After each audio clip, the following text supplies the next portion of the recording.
consultation responds better to the changing global situation, the changing global dynamics in terms of financial and economic policy.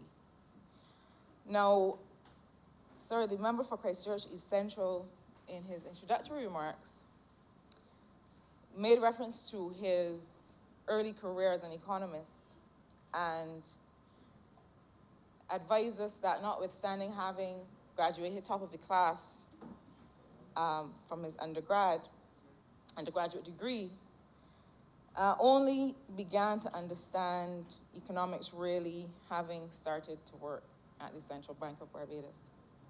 I reflected as he was speaking that in my own experience, one only really begins to understand economics seeing how it plays out, how it affects and is affected by the daily lives of regular people. So I say that to suggest that I'm not sure that sitting in a room in the Central Bank of Barbados in itself gives one any better understanding of economics than when one graduates from a degree. But I believe that having offered himself for political service, the honorable member now has the best understanding that this life could give us about economics, which is really meant to be, which is really about the provisioning of goods and services and well-being to people and to different groups of people. So I begin there, sir, because I think it's important for those of us who do this work to realize that our job is about connecting what may seem to be something that is theoretical and academic, and which is not at all, connecting it to how people really live. That's the reason that we're here. That's the reason that economics exists.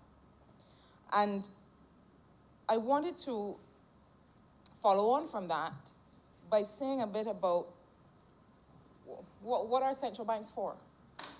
Because I think that there's certain words that we use, that we throw around, that we take for granted that people understand or people can have a grasp of. And there is nothing at all that is out of the reach of people when it comes to this talk about economic policy, but I do think that it is our responsibility to relate it to everyone's lives. And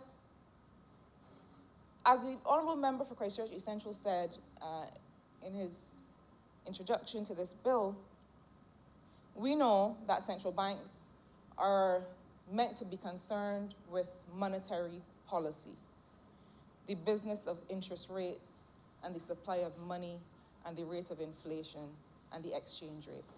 So that's what we talk about when we're talking about monetary policy, and it's really all about how does the central bank make sure that inflation is kept in check?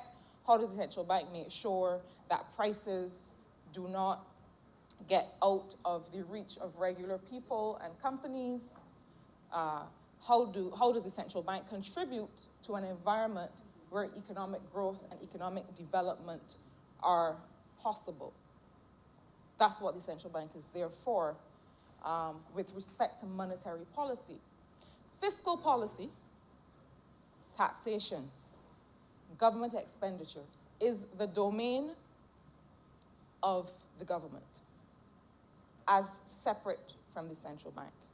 So central banks deal with monetary policy, governments, the Ministry of Finance, Economic Affairs and Investment, and the government of Barbados are meant to deal with the fiscal policy. How do we collect revenue? How do we spend resources?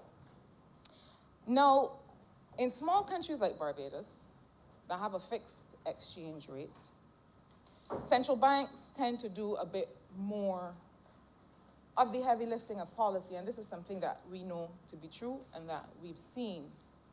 And so the government of Barbados, the country, has to concern itself with what is the appropriate balance of the monetary policy side of things, and the fiscal policy. And I think that that is an important public conversation. It has to be an important part of the public discourse.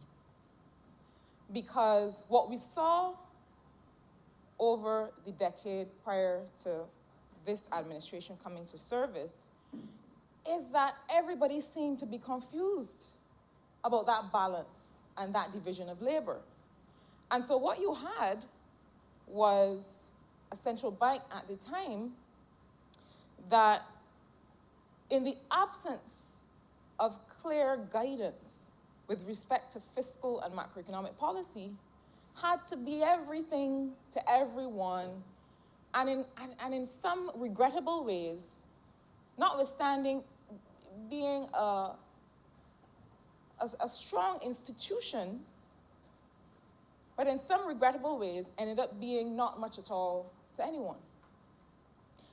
What we saw, regrettably, was a situation where the government of the time really lost its way in terms of being able to set and stay firm on its fiscal policy agenda. Being able to set and stay firm in its overall economic growth agenda. And so you saw then a central bank that was able to so blur those lines that at some point you were not sure who was speaking on whose behalf. Mr. Speaker, that is a very dangerous thing. It is very important for our government to maintain responsibility for policies related to government expenditure and the attending policies that affect that. And so we saw all kinds of things happening in terms of where was information coming from. Now, the way that this system is structured, there are certain key economic and social data that is collected and is published by the Barbados Statistical Service, which is a part of the Ministry of Economic Affairs. However, what we saw back then at the time was that all of a sudden the reliability of data being published by the central bank was one that we could no longer look forward to. So those of us who depend on the Barbados Statistical Service and the central bank for certain data, information is the basis on which good policy is built, started to see a situation where the kinds of things that were published, we could no longer necessarily believe to be true. Because in any given year, we saw that numbers were going in directions that could not be explained from the underlying policy. We saw data being published that arguably should not even have been published or have been sourced primarily from the Central Bank of Barbados. And so one of the things that this bill is very clear on is the mandatory provision of data by certain economic actors, because while there is some responsibility on the part of government and on the part of the central bank to make certain information available so that people can make decisions, so that the economy can be predictable, and so that if an investor wants to go into a particular sector, that information is available so that she or he knows which sector, what is happening in that space, and so on. I always say that with rights come responsibility. And so we keep hearing from our partners in the private sector and in the third sector and in other spaces that the government and the central bank have a responsibility to provide timely and credible data, and this is true. But here's the thing. We can only do so once we get data from those same actors. And so what happens in many cases is that we have certain surveys that are done, including a balance of payment survey. We need to get certain information on what is happening in certain sectors in order to then feed that information back to the public. We can only do that when those businesses and those individuals respond to surveys. And so this may seem like a small part of what this bill does that I am paying attention to. But I'm doing so because having some responsibility for the ministry in which the Barbados Statistical Services is housed, is located, it is very important that the data that is generated as official statistics is known to be reliable. There are entire countries who have failed IMF programs. There are entire countries who have been downgraded in certain key indices because of the lack of reliable data. In other words, by global standards, it cannot be that you can say anything about any particular activity in your economy and that you not have a responsibility to the people of that country and to the world to be able to report accurately. This is the reason, sir, that the Barbados Statistical Service, the Ministry of Economic Affairs, is now revising the Statistical Act. And so we will soon be in this place to discuss and to debate a new Statistics Act that, again, has to respond to what is happening in the current environment. A part of that, we'll have to look at the way that we analyze data. We'll have to look at the whole business of data analytics and the fact that it's not just about doing surveys and having people respond, but collecting administrative data and looking at it. And what does that mean? How often do people access a certain bus service? How long does it take to stand in a line to go to the eye clinic at the Queen Elizabeth Hospital? The kinds of user data that we need to be able to improve services. This is a big part of economic policy making. This is a big part of the role of government and its partners in making sure that people have what they need in order to live their best possible lives. And so, sir, I wanted to take the time because I strongly believe that while there are certain things that may seem a bit theoretical or seem complicated, most of the time they're not. And I encourage, through you, sir, Barbadians, to pay attention to what this bill does, how it responds to or how it seeks to address the things that affect us in our everyday lives. And I want to take a minute then to talk about the parts of the bill and what they speak to. Part 2 of the bill looks at the status and the powers, the objectives and the functions of the central bank in its constitution. Part 3 looks at capital, profits, and reserves. So it looks at maintaining reserve accounts and how the bank is able to do that. It looks at the issue of profits and losses, and so on.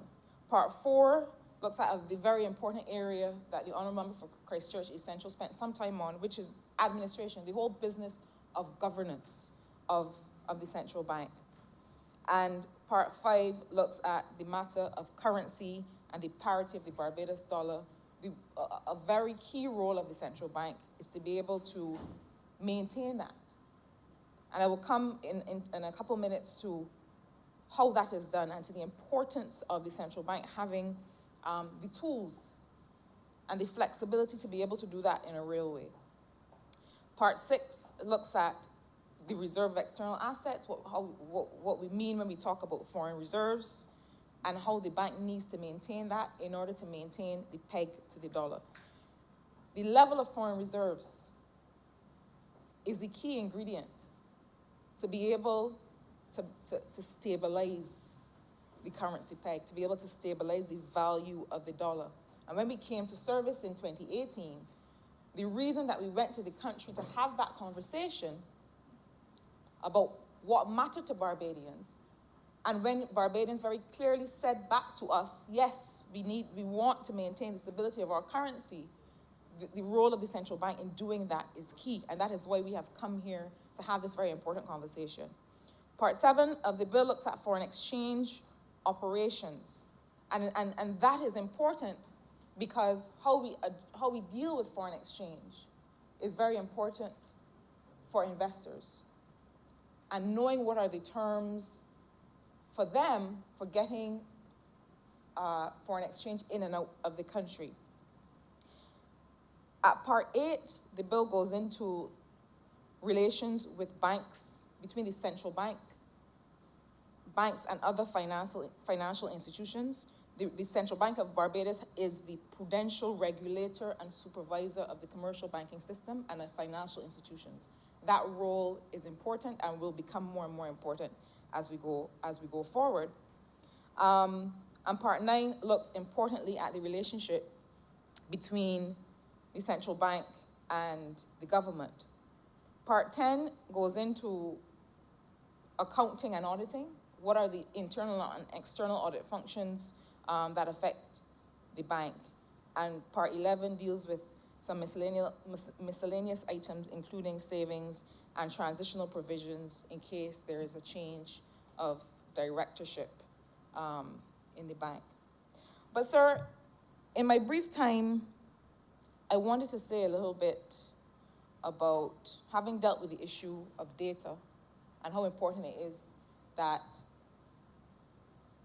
the accountability part of what this bill is trying to do is maintained, that the clear distinction between what the central bank reports on and what the Barbados Fiscal Service reports on, why that is so important. It is so important to us, sir, at the Barbados Fiscal Service, that right now we are getting ready to publish a national statistical data page with support from the fund. But the reason for that is that we need to have one place where everyone can go internationally and see certain key economic indicators. What's happening with the GDP? What's happening with inflation? How are prices rising and falling? What is the unemployment rate? These one page, one place where that is located. But linked to that, what we are also going to be doing as part of the new, what we're also going to be proposing as part of the new legislation is a calendar for the release of key information so that people can predict when will unemployment numbers be published, when will retail price index be published so that you can see the changes in prices and so on. And I make that commitment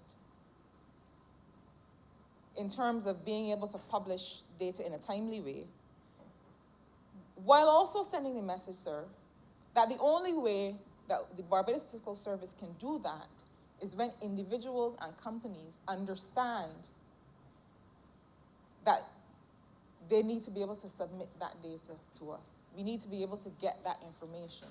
Some of it requires filling out a survey remotely. Some of it requires the fine men and women who are our field officers to go and knock at your door. But it's important because while it may seem like a nuisance, it is what we need in order to be able to develop economic policy. But I also want, sir, to focus on that distinction between monetary and fiscal policy. And at Clause 40 in Part 6 of the bill, it speaks to the duty of the Central Bank of Barbados to signal when there is a critical decline in the foreign reserves that would jeopardize the fixed exchange rate regime, and that at that time, when the central bank notices that that decline is coming, to then suggest recommendations and measures to forestall or to remedy the situation. And why is that important? It's important, sir, because in the last administration, we saw, and some of us felt as if we were watching helplessly from the sidelines, while the reserves began to plummet.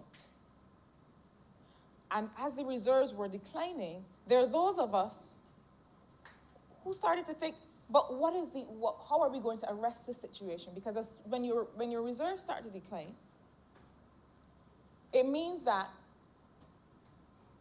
the central bank, in its role as lender of last resort to the commercial banking sector, cannot help you in the event of a crisis. The truth is, and we say this, and I don't know if people grasp the importance, but the truth is that if we had been hit with this COVID-19 pandemic back when reserves were at a meager 4.5 or 5 weeks, we would have had real reason to panic. And people talk about us discussing the matter of the level of the reserves as if it's academic. It is not academic. It is the money that you have saved up in case of a real crisis. It is what is there for when the commercial banks are not in a position to be able to finance the regular business of the country. And we think that that can't happen so easily, but it can. And so what this bill enables the central bank to do is to take action. You see the reserves plummeting, you know that this is leading to a crisis situation, to a financial crisis, to an economic crisis. The central bank's role is to be able to have some flexibility in how it manages those reserves to stop them from reaching critical levels. I want to say something as well, sir, about the matter of what the bill refers to as quasi-fiscal activities. Now, there is a running conversation about what central banks should or should not be able to do. And I think that it is perhaps, there's some who are of the view that central banks should stay away from things that look like fiscal activities, that things that have to do with expenditure or with tax or with getting involved in the actual financing of investment or financing of companies. But as I said before, there's no single blueprint. In countries that are small, like Barbados, in countries that have a fixed exchange rate, where quite frankly, central banks don't have as much to do as in other countries with a different exchange rate regime, there has to be that balance. There also has to be that balance because the fact is that a lot of your resources when it comes to financial and economic policy making and strategy and thinking are in your central bank. And so if you can't draw on those to help execute some key functions as a small island, then you're going to find yourself in some difficulty. And so we have provision in this bill for the central bank to be involved in things like the Enhanced Credit Guarantee Facility, which is a facility that is administered by the Central Bank of Barbados that provides a guarantee through commercial banks and other financial institutions for them to lend to individuals or to businesses where there are higher levels of risk than the commercial banks want to take on. Now, we could have a conversation in here, a whole separate debate, a whole separate conversation, sir, for a whole day on commercial banks' understanding of risk and the extent to which, in a small island that has a large, of which a large part of its economy is tourism, not to say that it is not, that we will not diversify, but let us not fool ourselves. That when it comes to the idea of comparative advantage and what our assets are, that our tourist product is one of those. And so what we find happening is that in general, in this region, a commercial banking system that perhaps has narrowed its idea of risk, or the risk that they would want to assume, not accounting for the reality of small islands like Barbados when it comes to the agriculture sector and the tourism sector and so on. And so the Enhanced Credit Guarantee Facility is established at the central bank so that lending institutions can get a guarantee of up to 80% for these monies that they would want to lend to entities that or to ideas that they might consider risky. Now, why is that important? We keep saying that one of the issues with growth, one of the issues with entrepreneurship is access to credit, access to finance. And so the Enhanced Credit Guarantee Facility was established, and we are right now about to set up hopefully a second phase of that, and that's going through its approval process. But that was established so that we could actually get some innovative ideas to market, so that we would not have to continue to contend with this very prescribed idea of what risk is or what risk the commercial banks are not willing to assume, but that we could get around this real failure in the market by having this facility that gives this guarantee. And so that kind of role for the central bank to play is extremely important. And the bill makes provision for the central bank to be involved in these kinds of things. But this is also, sir, why we are right now restructuring and also looking to recapitalize the Enterprise Growth Fund Limited. Because that institution, that is also in the Ministry of Economic Affairs, also has had to help address that market failure, where we are not seeing the levels of liquidity in the commercial banking system be directed to the real innovative ideas that are coming from Barbadians and people who live here. And so the Enterprise Growth Fund Limited now has to shift its focus. It has to be that engine, and will be that engine, that really drives real new ideas in terms of agriculture and agribusiness, in terms of how we re-engineer the tourism sector, in renewable energy, and how we make sure that regular people can invest in this sector. With respect to medicinal cannabis, there's a whole reformulation of Enterprise Growth Fund Limited. Enterprise Growth Fund Limited really was this country's national development bank. And it has to step forward again and play that role.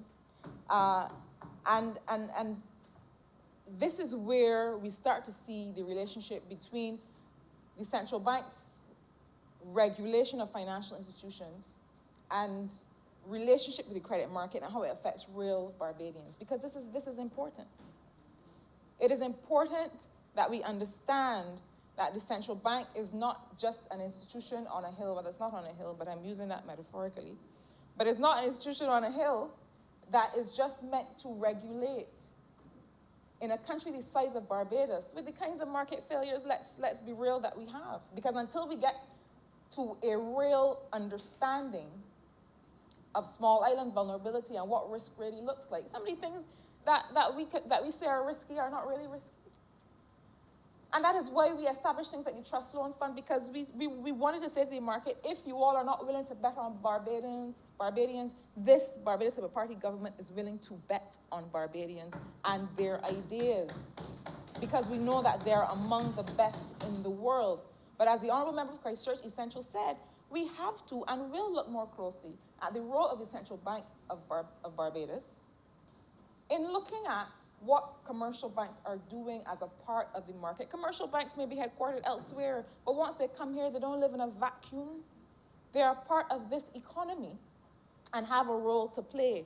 And so what value is it to hold on to reserves, to hold on to excess liquidity, rather than to pump that back into the growth of the economy, in the growth of the country where you exist? Sir, there's one other, or perhaps two, if time allows, matter that I want to make reference to.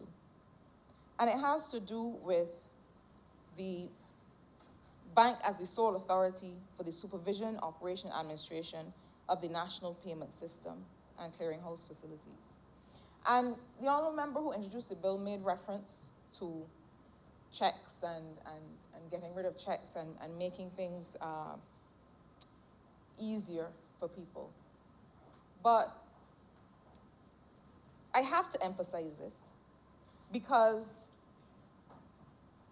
when we talk about a national payment system, what we're talking about is really making sure that there's no one who is on the margins of being a part of our financial system. And the honorable leader of the opposition, you know, I think it must be a particular talent to be able to set up straw men and what ifs and slippery slope arguments to really just create any circumstance just by speaking it into being. What if this were to happen, or what if that were to happen? Well, who knows? But I would love to see the day when the honorable leader of the opposition deals in the facts that are before us. But he made reference to the idea that some people may be, if we go wholly towards a digitized, modernized payment system, that there's some people who might be left out. But sir, one of the principles of modernization and the digital economy, certainly one that this government has adopted wholeheartedly, is non-exclusion. So we make sure that those with no access to or interest in technology are not disenfranchised. And it means then that your national payment system will always have options for people who do not have that access to technology or are not likely to adapt to that technology. And that's perhaps the importance of the post office banking system. That is the reason that we're moving to using the postal system, the post office system, and I'm sure that we'll be back in this place having that discussion, as a way for people to carry out very simple payment and other unrelated functions that they will need to transact, the kind of business that they'll need to transact in their The honourable member has 2 more minutes. Thank you, sir. But I also want to say something that's very important in terms of that relationship between the government of Barbados and the central bank. The honourable leader of the opposition made reference to Section 63 of the bill, which I think is important, which is that if the Central Bank of Barbados prescribes a particular macroeconomic policy that is not in the best interest of the country, then there has to be a mechanism by which the government of Barbados, the minister responsible, takes responsibility for the domain that is hers, which is setting the appropriate macroeconomic policy for the entire economic system to function. So that is not anything that is outside of the bounds. It is very clear in terms of the relative role of the central bank and the role of government that the macroeconomic stability of the country is the domain of the government of Barbados. And so that stipulation has to be there. But I also want to say that any law that is drafted can only make reference to the situation that obtains. And so to go back and forth about whether the Governor General will exist in 11 or 12 or 13 months is to distract from the issue, but the honourable member has developed a particular talent for doing that. And so, you know, we all have to stick to or areas of advantage. Sir, in closing, I want to say this. The role of the central bank, and I'm happy to see that the current governor of the central bank understands the importance of communication and engaging with the public. We had gotten to a place in this country where there was almost this notion that you don't have to talk to anybody. What happens in these walls is our business. And so I come to you as governor. When I come to you, and until I do, well, you'll wait until I'm good and ready. And I'm glad to see there have been a recent series of very engaging events led by the current governor of the central bank, because the people of Barbados have a right to hear from chief policymakers and those responsible for establishing and executing policy in this country as appropriate. But I want to say finally that the central bank has many roles to play. One of those has to do with making sure that the projects that are financed externally from multilateral lenders, that the accounts that are established to execute those projects are well maintained. What we saw in the past was that in a mad scramble to make the reserves look a certain way, monies from all over the place were pulled in to say, yes, this money is ours, you could count that. And it might be a controversial thing to say, but I want to make it very clear that Barbados' reputation, I always say that my reputation is the only thing I have, similarly for our country. So that if you are shown not to be following the rules that other institutions have for the money that they lend or grant to you as a country, then you start to lose credibility. But I suppose that after 23 or 24 or 25 downgrades, that by that time, the whole notion of credibility is so vague that these things don't matter. But your word matters. And when you sign an agreement and you say that you're going to conduct yourself in a certain way, that matters. And that's why I'm pleased to be part of an administration in which these things, doing the right thing with respect to other people's money, with respect to the money paid in by taxpayers of Barbados and of other countries, is important. So, sir, I want to close by saying that I encourage, through you, all Barbadians to pay attention to what this bill allows for. Because these matters are not academic. These matters are not theoretical.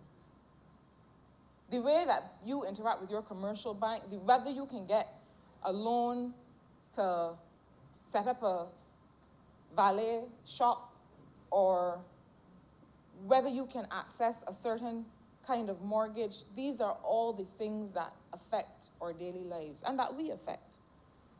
And so I want to say that this bill is just a part of a series of very much needed reforms that this administration has been spending a lot of time and consultation on.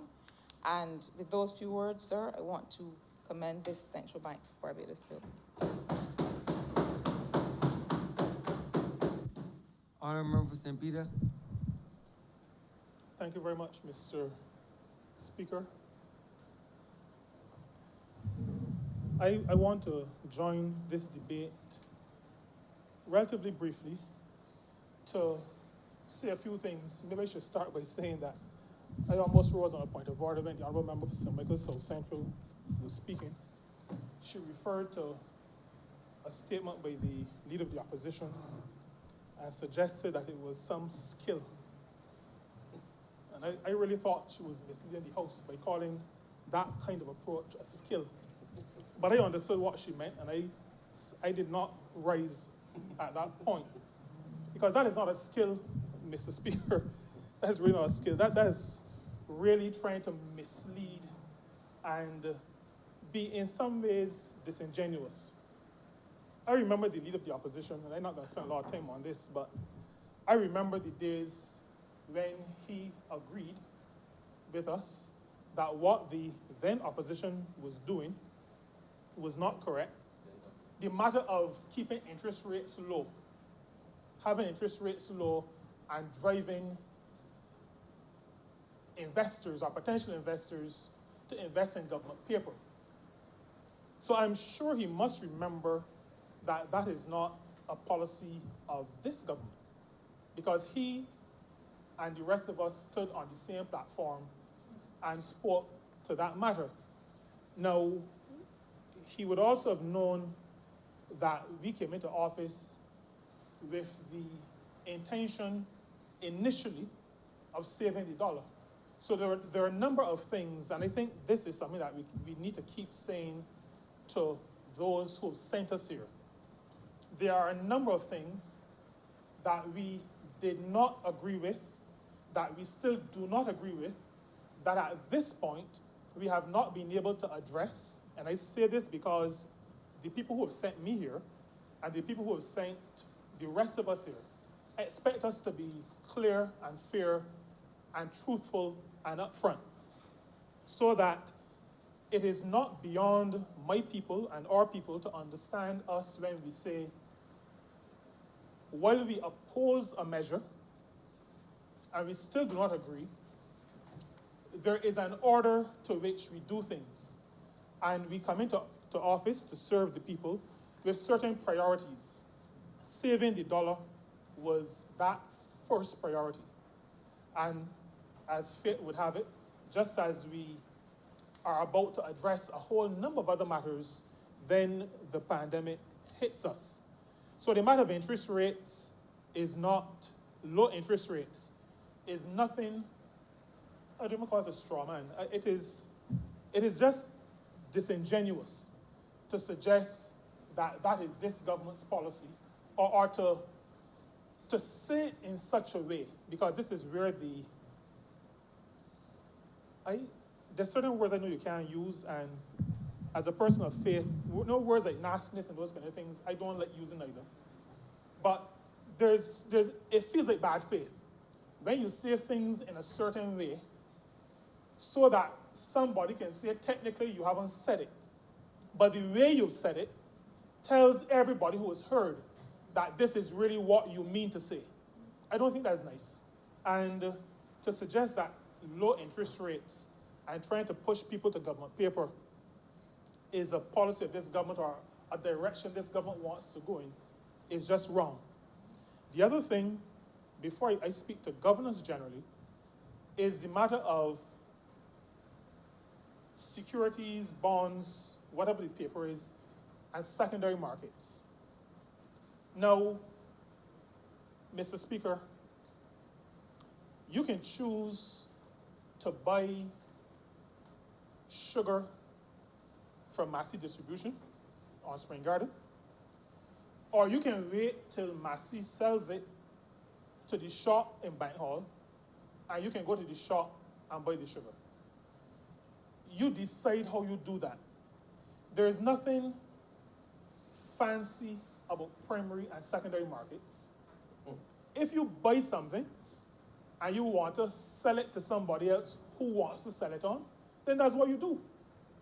But the notion or the suggestion that there is something so strange, almost underhanded, about secondary markets is again to make a suggestion, maybe plant some kind of bad seed in the minds of people to make them believe or to have them believe that a secondary market is something a little bit shady, and if boss bonds are being sold on the secondary market, then that suggests that there is something wrong with the whole system. Well, I grew up in a shop, and when we sold sugar, I never thought there was anything more wrong with the sugar than when it came from the sugar barn on Country Road. Sugar was sugar, and you bought it at the place where you wanted to buy it. And those who wanted to sell, sold in the locations they wanted to sell it. I just wanted to speak to those two things. I did not rise on a point of order because I've come to realize that sometimes when people have nothing to say, and you raise on points of order, you give them something to hold on to and add 5 minutes to the presentation. And my father always tell me, you live and you learn. So I done doing that. And for Hansard, done is D-U-N. Mr. Speaker, governance is something that this party in government has always taken very, very seriously. The matter of governance.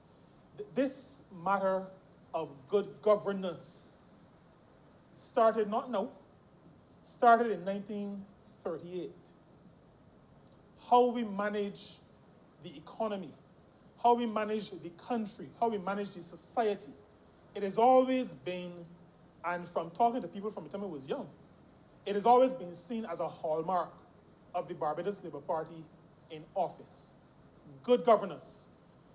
Putting structures and systems in place that would allow for proper functioning of institutions and making changes when those changes became necessary to ensure that proper functioning actually continued.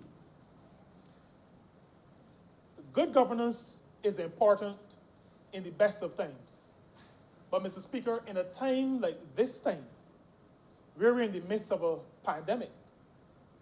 So a pandemic is an outbreak of disease on a global scale.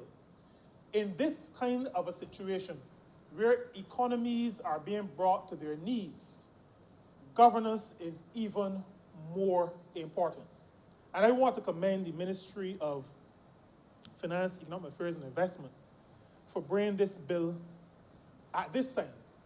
Because with the myriad of matters that that ministry, with its 2 divisions or 3 divisions, has to look after, to be able to bring this bill to this honorable chamber at this time, I think is highly commendable. And I want to commend the ministers and the public officers who have worked to bring this bill to us today.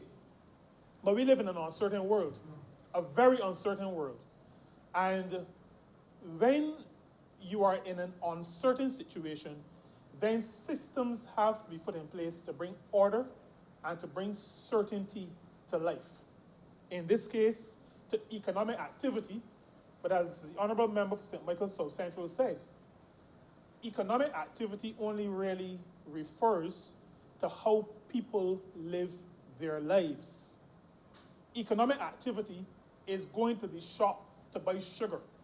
That is economic activity. And if we look at even more basic things, economic activity is also going to the shop to buy toilet paper. So whatever you do that causes you to have to buy toilet paper, it all boils down to economic activity. And so a bill like this that speaks to an aspect of how we manage our economic affairs, particularly in this situation, the monetary policy, on the monetary policy side, this is important because there is need for certainty, there is need for order in our economic activity. There are a few things, I promise not to be too long, so there are a few things that I wanted to speak to. The matter of the prohibition against the purchase of government securities, except in the primary market, I should say that, except in 2 situations. And this bill speaks to something that I've said in this honorable chamber before. This government is prepared to read the situation and make any necessary adjustments. So I say to you, Mr. Speaker, that if this bill had come 12 months ago, it would have said, except in cases of natural disasters, and it probably would have ended there. But this government is a government that learns. And so, bringing a bill to this honorable chamber in December of 2020, we have not just the matter of natural disasters, because you'd have heard the Prime Minister, Honorable Prime Minister, you'd have heard Honorable Member for Christchurch East Central, and the Honorable Member for St. Michael's South Central speak to the natural disaster clauses in the arrangements that we have made with our creditors and those who hold our debt. But having learned and being a government that learns, what is included in this central bank bill is not just the prohibition against securities, trade purchase of securities in the primary market, given the exception of natural disasters, but also giving the exception for breakout of infectious disease. And that is important, Mr. Speaker. I don't want to say it is obvious, but I think the pandemic has shown us that there is the possibility of having a situation that is so dire that it will require drastic action. And so while this clause, well, this part of Part 9 of the bill makes the prohibition, I am of the view that it lends to good management because it allows for adjustments to that prohibition in the case of extreme circumstances. I think persons learn, like yourself, Mr. Speaker, use the term force majeure. Sometimes I may not be pronouncing it well. I'll have to ask the Honorable Attorney General or the Leader of Government Business. I'm not schooled in that language. But it allows for exceptions in those extreme cases, which I think all Barbadians would recognize need to be exceptions. There were times when we felt in a hurricane, we needed exceptions to a number of things because we now got to build back, roofs off, power lines down, all that kind of stuff. We have now come to realize that a pandemic, an outbreak of infectious disease, can render us just as helpless as is the experience of some countries as a natural disaster. And so I think the inclusion of that clause is a very good one. It also sets, Mr. Speaker, this bill, conditions on advances from the Ways and Means account. And I think that that is important. It has been said many times. And while I am not one to keep harping on what happened in the decade before we came to office, what I will say to you is that Barbados was taken to the brink because of the abuse of this facility. Absolute abuse. I cannot go to a bank having set up an overdraft facility and just keep writing checks. It doesn't work that way in real life. And the management of an economy is real life. And so a government must not be able to, having been told what your limit is, just keep writing checks. Because that opens the door to mismanagement, abuse, and just as happened coming up to 2018, can take us right to the brink. Luckily, the people of Barbados stopped the rot at that point. But it could have taken us over the edge. And so setting the conditions on how those advances of the Ways and Means account are dealt with is also something that Barbadians ought to be happy is in this piece of legislation. The Honourable Member for St. Michael South Central spoke to statistics and the gathering of information. They say confession is good for the soul. And I have to make a confession. I have received in my previous life many balance of payments survey forms. And to tell the truth, Mr. Speaker, I don't remember ever filling out one of them. But now that I'm in this place, I realize how important it is. And so I have to agree. I have to agree that there should be a penalty to not returning that information when it is requested. But I think we have to do a bit more than just putting the penalty on. And I really want to call on the ministry, the entire ministry, because this is all for the finance division, but also for the economic affairs division where Barbados Statistical Service is located. I think we have to, on an ongoing basis, educate our people, individuals and businesses and business people, about the importance of having the information that would allow for governments and policymakers to make good decisions. Because good policy cannot be made if there's not good information.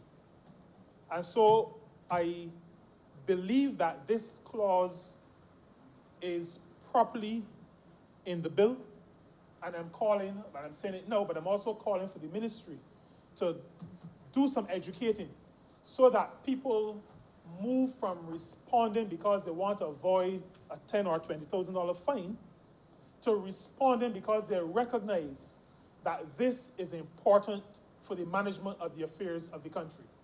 And this is a party that believes in properly managing the affairs of the country. And so I want to appeal to business people, to individuals, respond to the balance of payment surveys, respond to the labor surveys, respond to all these surveys you get, because that is what will allow our country, its policymakers, its public officers to craft good policy. There are a couple of things that speak to now on the accounting side. And, this is really, for me, another example of good governance. There's the matter of rotating the auditors. Now, I used to be, in another previous life, I used to be on the audit team for the central bank and for the audit firm that I worked with at the time. And the central bank's audit was always an interesting audit to be working on. Even going in just to count the money. As a youngster, Mr. Speaker, to go in just to do what we call the stock count used to be a very interesting thing. And you didn't mind spending all of all year's evening into all year's night doing it because it was just something very fascinating. But the matter of rotating auditors, I think, is important, maybe especially in a small society like ours. It is important for the independence of the institution, that the bonds that happen, because all of us live around here and we know each other.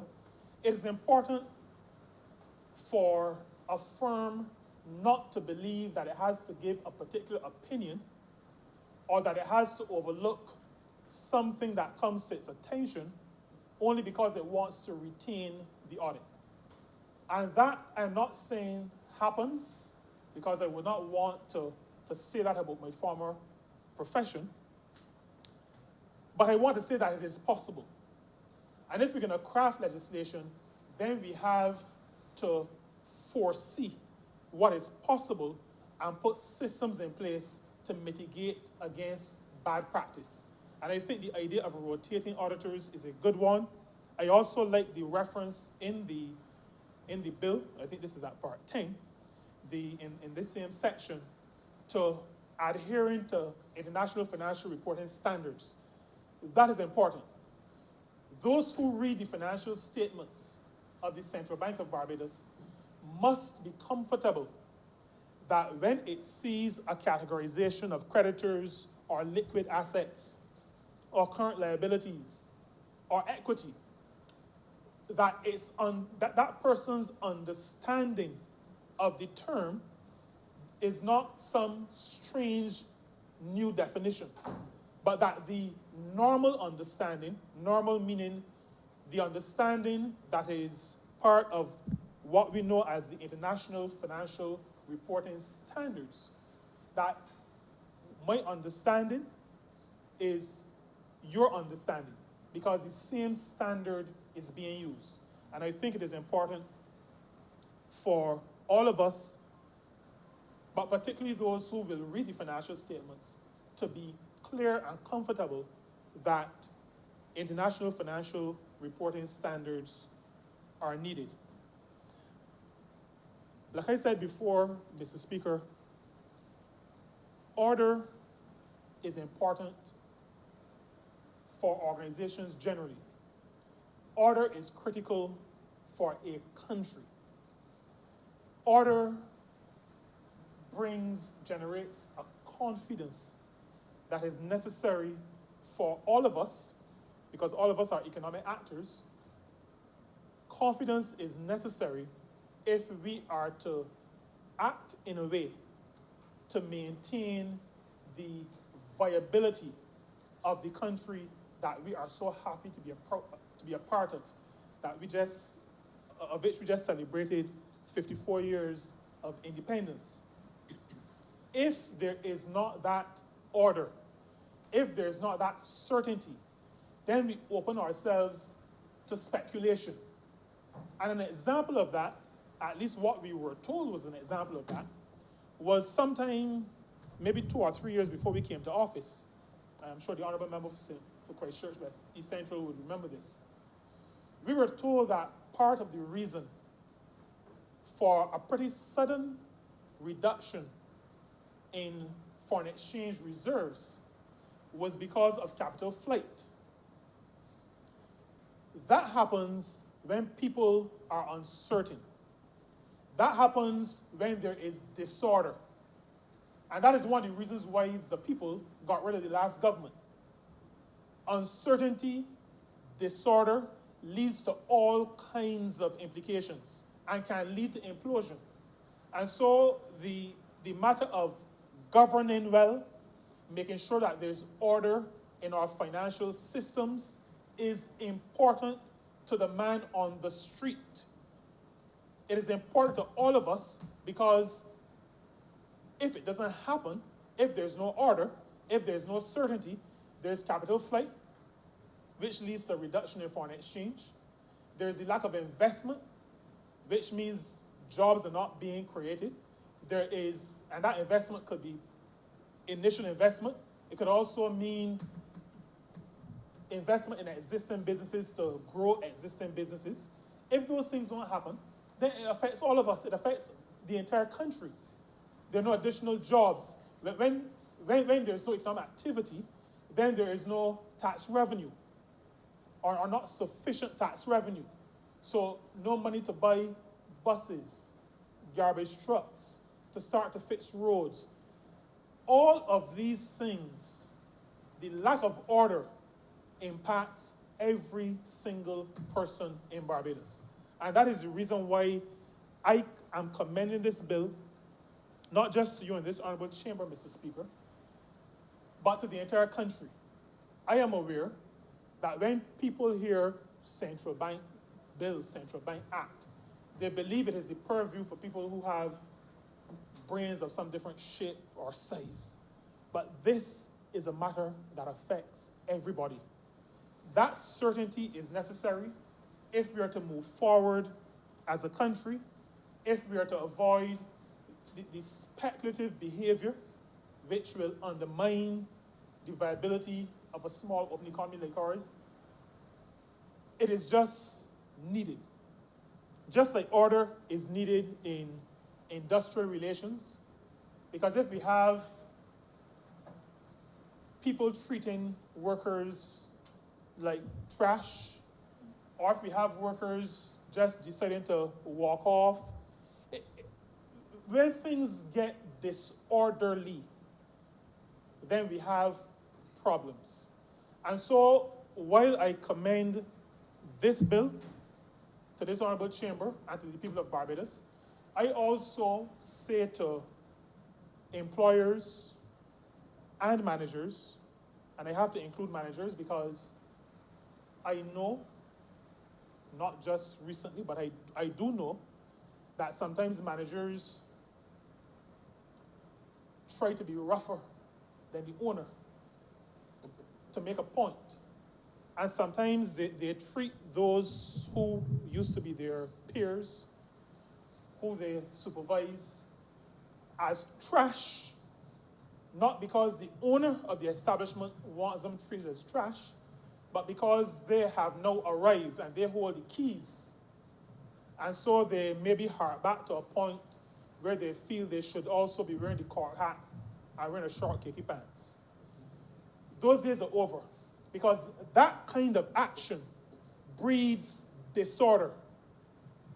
When people, and I know this of Barbadians, and I've kind of thought through comparing Barbados to even some of our Caribbean neighbors. When Barbadians react, it is usually when they're being pushed to a certain point. And I want to say to employers, as I say to workers, let us remember that Barbados's claim to fame, we have gotten to where we are, mainly, not only, mainly because we have managed, at least in the post-independence era, to maintain a certain level of order.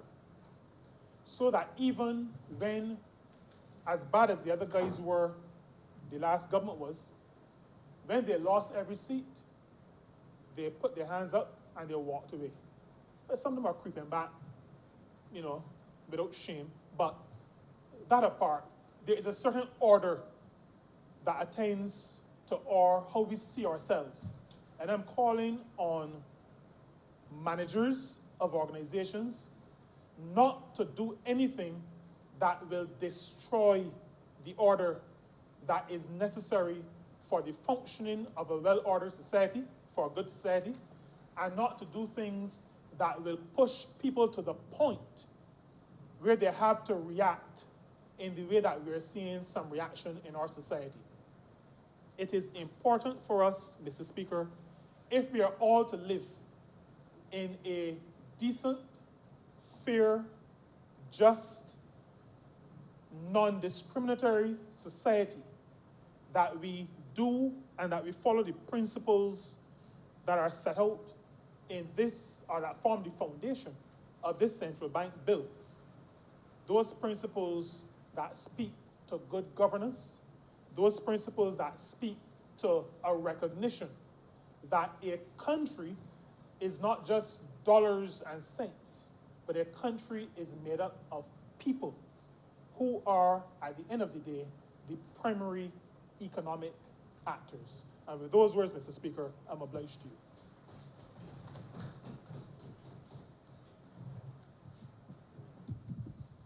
Honourable Member for Christchurch East Central. Thank you very much, Mr. Speaker. Honourable Member St. Peter, can you turn off your mic? I want to commend the honourable members who contributed to this debate. Mr. Speaker, as you are aware, our mission has not yet been completed as a government. COVID certainly has, as we would say, sir, thrown the cat amongst the pigeons in relation to our progress. But we are still committed, sir, to transforming and reforming a number of entities across this country. And in so doing, sir, it is the intention of this government to transform Barbados totally, such that we are world-class, sir, within 7 years. I just wish to just respond to a couple of issues raised by the honorable leader of the opposition, because the perspective that he put before this chamber, which the honorable member for St. Peter has, and as well as the honorable member for St. Michael South Central, pretty much put it very well, because it is instructive, sir, that this government came to office at a time when we were under great economic stress, and the last government, sir, had deliberately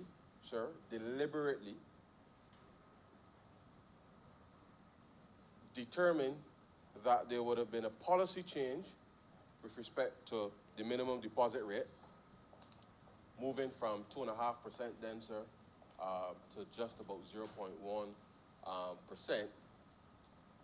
Specifically, sir, to then issue those savings bonds, which we all recall, sir, were issued at the very time which I indicated, sir, that the Central Bank of Barbados they were printing at that time $50 million a month, sir, in order to help finance government expenditure.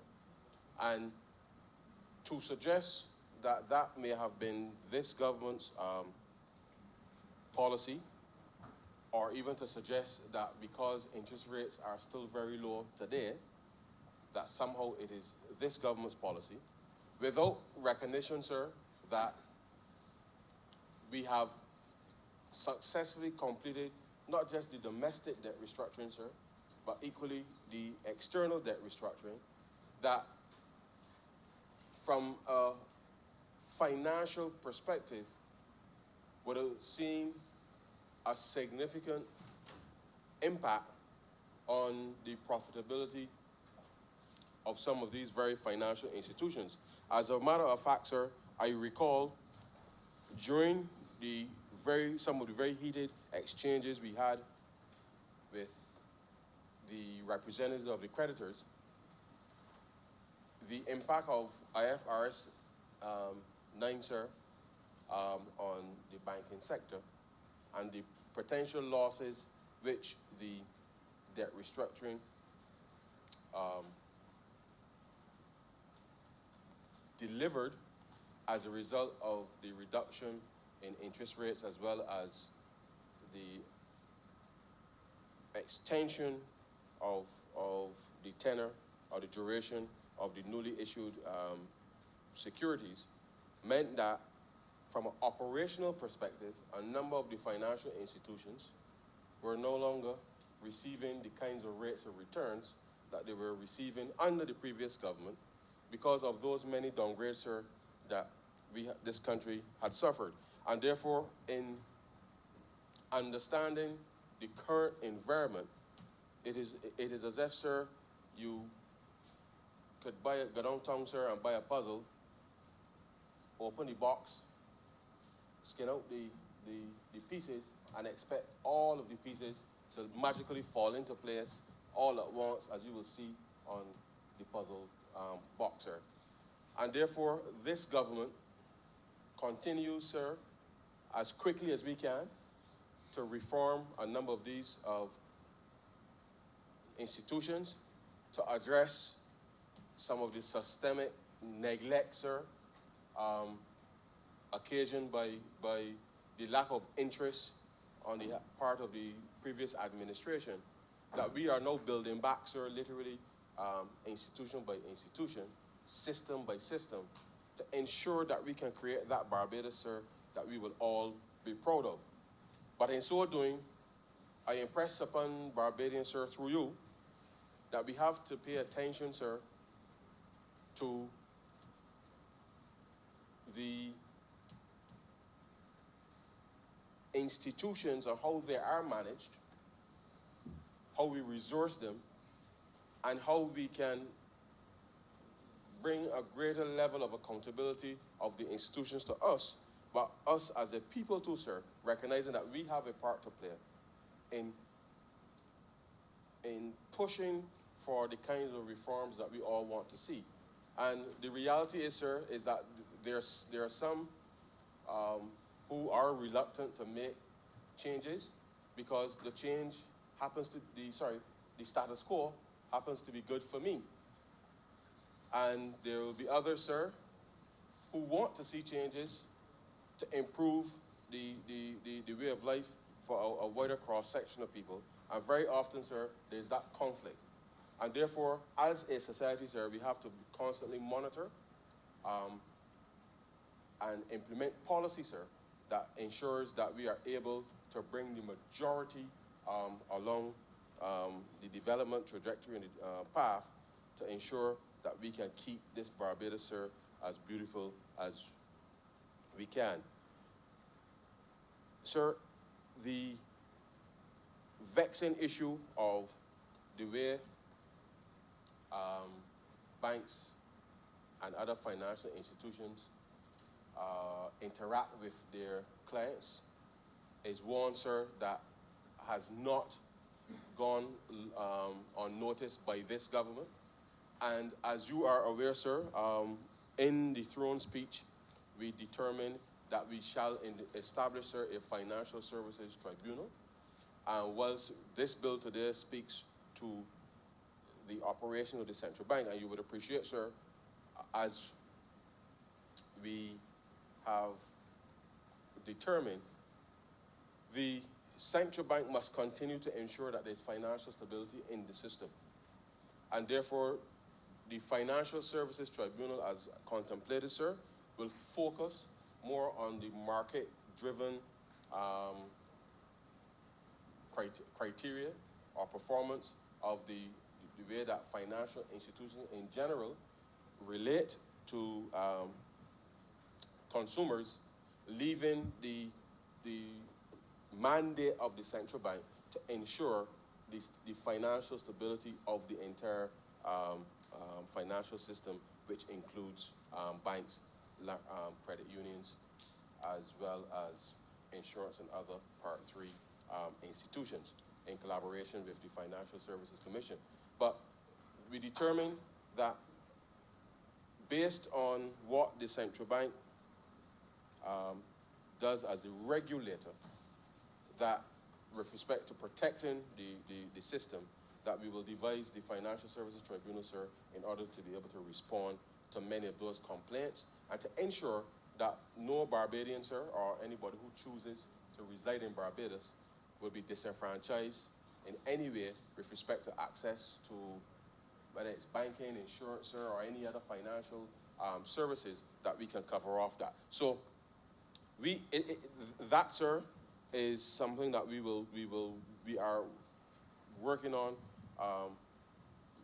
very quickly in order to be able to start to turn around the nature in which financial institutions treat with their client class.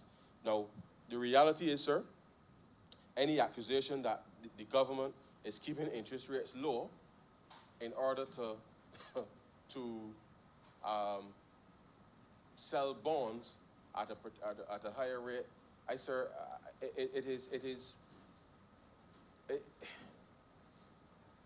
it is difficult to contemplate how such a charge could be made against this government, when, sir, you would recall that with the exception of the boss bonds, which incidentally, sir, are now being sold,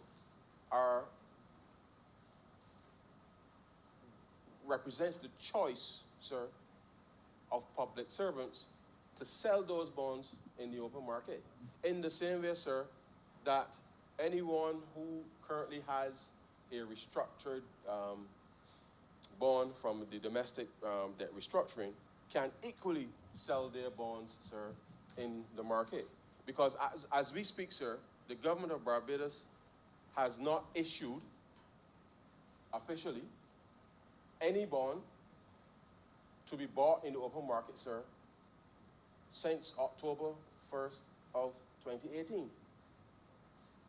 As you would recall, sir, as we were leading up to the debt restructuring, we had suspended, sir, open market operations. We agreed during the transition period, sir, that we will roll over, sir, the Treasury bill financing with the domestic institutions in order to allow us to reach a point where we can restructure all of our debt. All of that was done, sir, between May and October 1st in order to ensure that we kept the debt in check. But the government of Barbados, sir, has not issued any bonds to the market. So any accusation, sir, that we are keeping interest rates low in order to sell debt into the market, sir, I think is unfounded. And I would not want Barbadians to believe that his government is in any way participating in some kind of scam or charade or any such thing, sir. The issue of bonds to public servants, sir,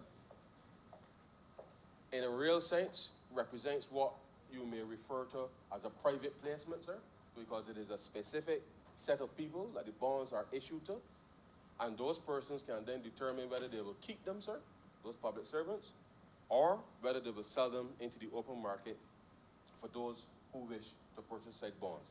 And so, whilst I know that in another place, sir, the concept of fake news and making up stuff, sir, seems to have taken on a level of fever.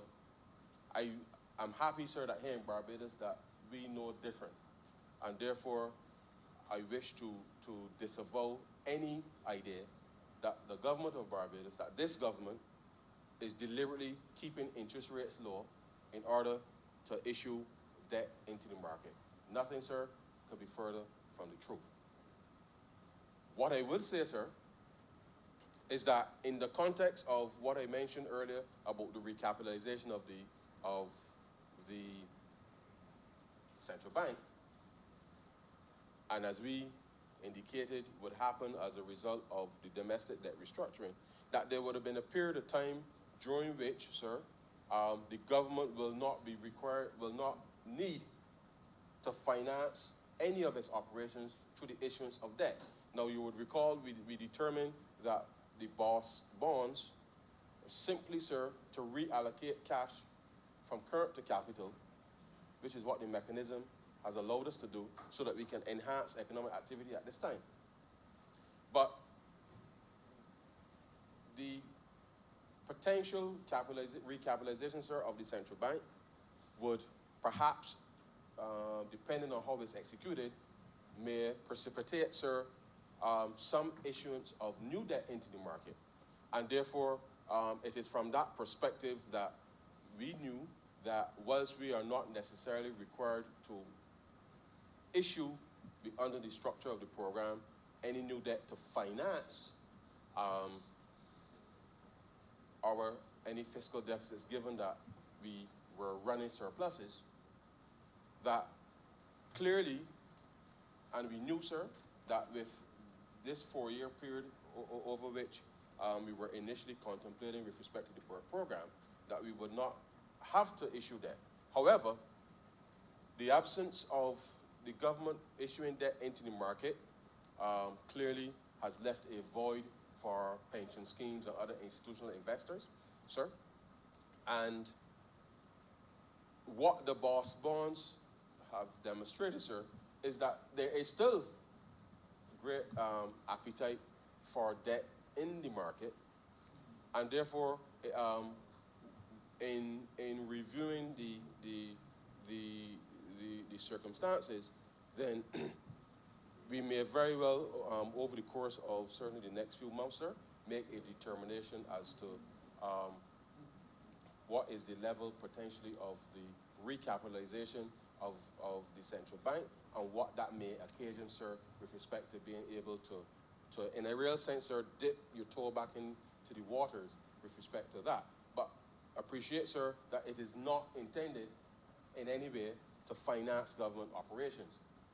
However, we must appreciate that within the context of the capital markets in Barbados, government still is the major issuer with respect to securities, and certainly in this environment, it is something that we will have to contemplate, given that there is a mismatch both on the central bank's balance sheet, sir, with respect to the assets that it currently has vis-a-vis the liabilities, but equally, sir, there is demand within the context of the private sector. But obviously the government, over the course of the last 2 years, we have not issued any new debt, and therefore that demand has to be soaked up somewhere.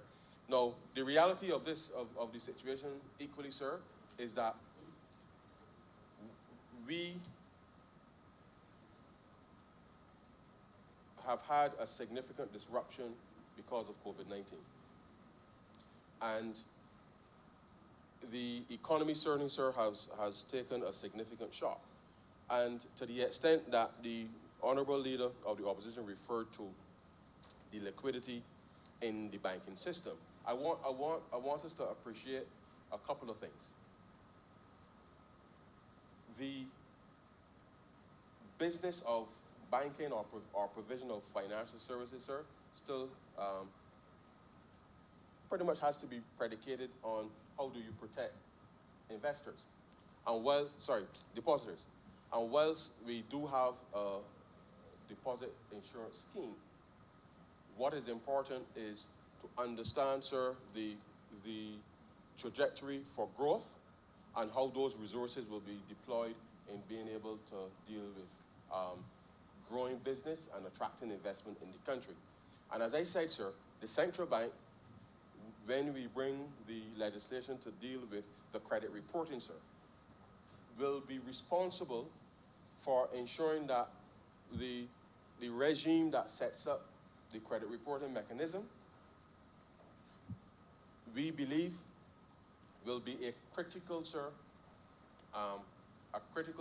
component in being able to unlock these very resources that the Honorable Leader of the Opposition is referring to, simply because, sir, as it stands at the moment, there are gaps perhaps within the context of institutions, because any of us, sir, could go down Broad Street or any part of Barbados, sir, and borrow money from any bank, any Part 3 institution, sir, and there's no obligation, sir, for anybody to share information about us and our payment history as it stands at the moment. Now, whether good or bad, sir, the reality is that that information gap prevents decisions from being made with respect to investment.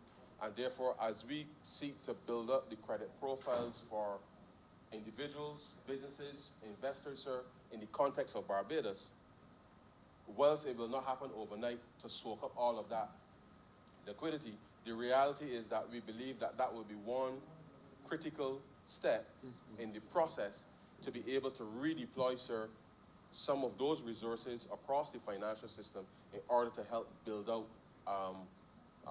the economic infrastructure. But equally, as I said, sir, the digital transformation is a very important element within that process, and therefore we fully appreciate that once we put these systems in place, that we will be able to achieve that which we have been trying to achieve for some time. And so, sir, this bill, as I said, is just to bring one saga, if you like, sir, to an end. The next phase, sir, is to determine the level of recapitalization that we can contemplate with respect to the bank. The bank has business to execute now on behalf of the people of Barbados, sir, which we have charged them to do, to help restore the trust and credibility that ordinary Barbadians, sir, used to have in the Central Bank of Barbados. And this government, sir, will continue to lead in advocating for reforming institutions in order to respond to the needs of the various constituents that they're serving, sir, with respect to the banking sector, with respect to the business community, sir, with respect to depositors, sir, who are putting their monies into these said banks, sir. And we are taking concrete steps to respond to a number of these issues. And so therefore, I believe that our track record, sir, up until now, has been credible as a government. We will continue, sir, to build on the progress that we have made. And notwithstanding COVID, sir, notwithstanding COVID, we will continue to commit to improving the lives, sir, of ordinary Barbadians. This bill, sir, before the chamber, as I said earlier, sets out the manner in which we expect, sir, the central bank to operate in a modern Barbados, to be an engaged regulator, sir, and to be able to facilitate, sir, innovation and investment, as they have done by working with the Financial Services Commission, sir, to develop the sandbox such that they can better understand the new technologies in order for deployment. And that, sir, is what we would expect of any institution, because whilst we appreciate that the central bank has been a traditional institution, in this, the 21st century, sir, we must now leverage that experience and understand that where there's uncertainty, that we test in the environment, in the context of the sandbox, to allow the regulators to understand any products before they are unleashed onto the citizens of this country, such that regulators, sir, can feel comfortable that any financial product, that any Barbadian in this country, sir, chooses to engage in, that whilst we could never, ever, sir, eliminate total risk, the reality is that no risk, no reward, but the underlying conditions under which people are making financial decisions, sir, we want to ensure that the regulators have, in a real sense, sir, kicked the tires to make sure that everything is in working order, and therefore allow citizens to be able to make financial decisions that are in their interest, knowing that they have been provided with the best possible information. And so long as the central bank, and as well as the other regulators, sir, continues to work in that vein and to give the various pieces of information to consumers, then we will be confident, sir, and comfortable that Barbadians, and certainly working with the newly established Financial Literacy Bureau, would allow Barbadians, sir, to be able to make better financial decisions on behalf of themselves and their families. And so, sir, I want to commend this bill to the chamber. I want to thank you, sir, for indulging me in responding to the honorable leader of the opposition. I want to thank members who have contributed to the bill, and I beg to move then, sir, that this bill be read a second time. I'm obliged to you. Question is that the bill be read a second time. All those honorable members in favor, please say aye. Those against, please say no. You think the ayes have it? Mr. Speaker, I beg to move that you do not leave the chair and the House resolve itself in committee for further consideration of this bill. The question is that the Speaker do not leave the chair and the House resolve itself into committee for further consideration of this bill. All those honorable members in favor, please say aye. Those against, please say no. Me think the ayes have it.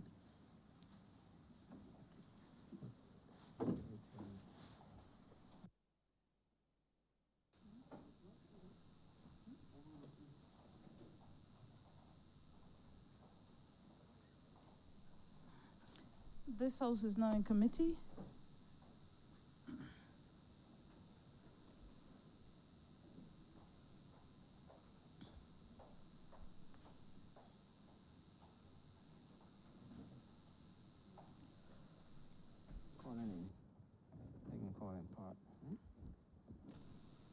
Part 1, clauses 1 and 2. Madam Chair, I beg to move that clauses 1 and 2 stand back. Part Part 1, clauses 1. Part 1, clauses 1. Sorry. Part 1, clauses 1 and 2 stand back.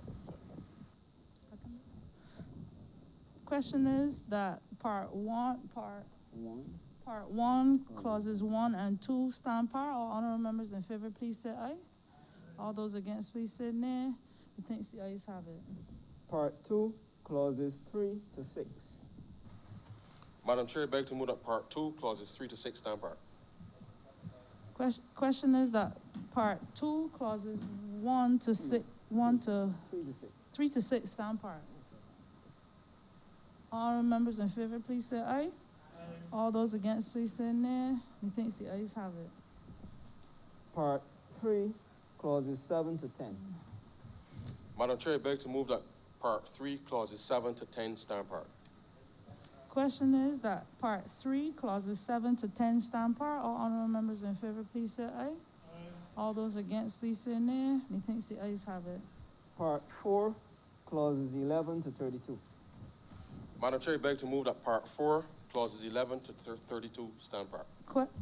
Question is that part 4, clauses 1 to 11 to 32 stand par. All honorable members in favor, please say aye. All those against, please say nay. Methinks the ayes have it. Part 5, clauses 33 to 39. Madam Chair, I beg to move that Part 5, clauses 33 to 39 stand par.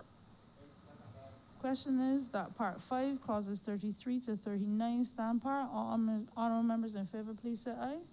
All those against, please say nay. Methinks the ayes have it. Part 6, Clause 40. Madam Chair, I beg to move that Part 6, Clause 40, stand part. Question is that clause 6, part 6, part 6, clause 40, stand part. All honorable members in favor, please say aye. All those against, please say nay. Methinks the ayes have it. Part 7, clauses 41 to 43. Madam Chair, I beg to move that Part 7, Clauses 41 to 43, stand part. Question is that part 7, clauses 41 to 43, stand part. All honorable members in favor, please say aye. All those against, please say nay. Methinks the ayes have it. Part 8, clauses 44 to 55. Madam Chair, I beg to move that Part 8, Clauses 44 to 55, stand part. Question is that part 8, clauses 44 to 55, stand part. All honorable members in favor, please say aye. All those against, please say nay. Methinks the ayes have it. Part 9, clauses 56 to 63. Madam Chair, I beg to move that Part 9, Clauses 56 to 63, stand part. Question is that part 9, clauses 56 to 63, stand part. All honorable members in favor, please say aye. All those against, please say nay. Methinks the ayes have it. Part 10, clauses 64 to 68. Madam Chair, I beg to move that Part 10, Clauses 64 to 68, stand part. Question is that part 10, clauses 64 to 68, stand part. All honorable members in favor, please say aye. All those against, please say nay. Methinks the ayes have it. Part 11, clauses 69 to 79. Madam Chair, I beg to move that Part 11, Clauses 69 to 79, stand part. Question is that part 11, clauses 69 to 79, stand part. All honorable members in favor, please say aye. All those against, please say nay. Methinks the ayes have it. Schedule. Madam Chair, I beg to move that the schedule be the schedule to the bill. Question is that the schedule be the schedule to the bill. All honorable members in favor, please say aye. All those against, please say nay. Methinks the ayes have it. Report. Madam Chair, I beg to move that you do not report to His Honor the Speaker the passing of one bill in committee. Question is that you do not report to His Honor the Speaker the passing of one bill in committee. All honorable members in favor, please say aye. All those against, please say nay. Methinks the ayes have it.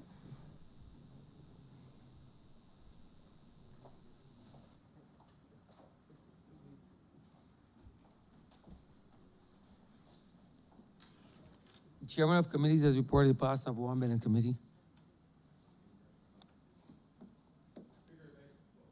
Mr. Speaker, I beg to move that this bill be read a third time. Seconder, please. The question is that the aforementioned bill be read a third time. All those honorable members in favor, please say aye. Those against, please say no. Meeting the ayes have it. Mr. Speaker, I beg to move that this bill be now passed and cited as the Central Bank of Barbados Act 2020. The question is that this bill be passed and so cited. All those honorable members in favor, please say aye. Those against, please say no. Meeting the ayes have it. This bill is passed and so cited.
Speaker, recommittal of government notices.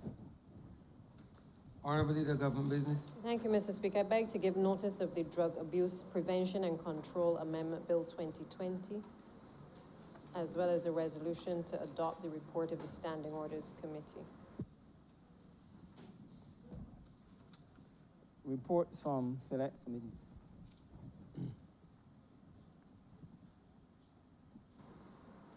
Mr. Speaker, I beg the adoption of the report of the Standing Orders Committee. This morning, we would have met as the Standing Orders Committee to discuss moving in the direction of being able to allow members of Parliament to be able to meet, in some cases physically and also virtually. I think, as everyone will appreciate, this has been on the table for quite some time. And we basically have been able to come to a consensus with the assistance of the Leader of the Opposition, who would have weighed in, as he usually does, to offer his input and guidance in some cases to allow us to come to a position where we can use the available technology, particularly in this COVID-19 pandemic, to alter the way in which Parliament will be able to meet going forward. So with that, Mr. Speaker, I beg to move the adoption of the report of the Standing Orders Committee. Resolution, Honorable. And to lay the report.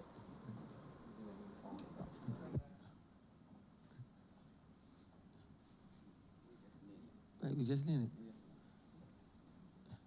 Yeah. The question is that this aforementioned report be laid. All those honorable members in favor, please say aye. All those against, please say no. Meeting the ayes have it. First readings of bills. Mr. Speaker, I beg to move the first reading of the Drug Abuse Prevention and Control Amendment Bill 2020. Question is that the aforementioned bill be read the first time. All those honorable members in favor, please say aye. Those against, please say no. Meeting the ayes have it. Speaker, recommittal of government business. Order number 3. In the name of the Honorable Leader of the House, of a resolution to adopt the report of the Standing Orders Committee. Honorable Leader, Government Business. Yes, Mr. Speaker, I beg to move the adoption of the report of the Standing Orders Committee, which, as I stated earlier, would have been to allow Parliament to be able to meet virtually as well as physically in the foreseeable future, in the event that there are some members who may not be able to attend because of their particular vulnerability, but also to facilitate this process going forward, given the uncertainty of the times that we are presently facing. And it will be for the duration of the COVID-19 pandemic. The question is that this resolution do now pass. All those honorable members in favor, please say aye. Those against, please say no. Meeting the ayes have it. This resolution stands passed. Thank you, Mr. Speaker. And with that, we've come to the end of today's, sorry. Can't hear you. Oh, sorry, right. Next week. Yeah, okay. Mr. Speaker, I beg to move the suspension of the sitting until, how long? 10 minutes? 20 past? Until 4:15 in the afternoon. Second. The question is that this honorable chair will be suspended until 4:15 p.m. All those honorable members in favor, please say aye. Those against, please say no. Meeting the ayes have it. This honorable chair stands suspended until 4:15 p.m.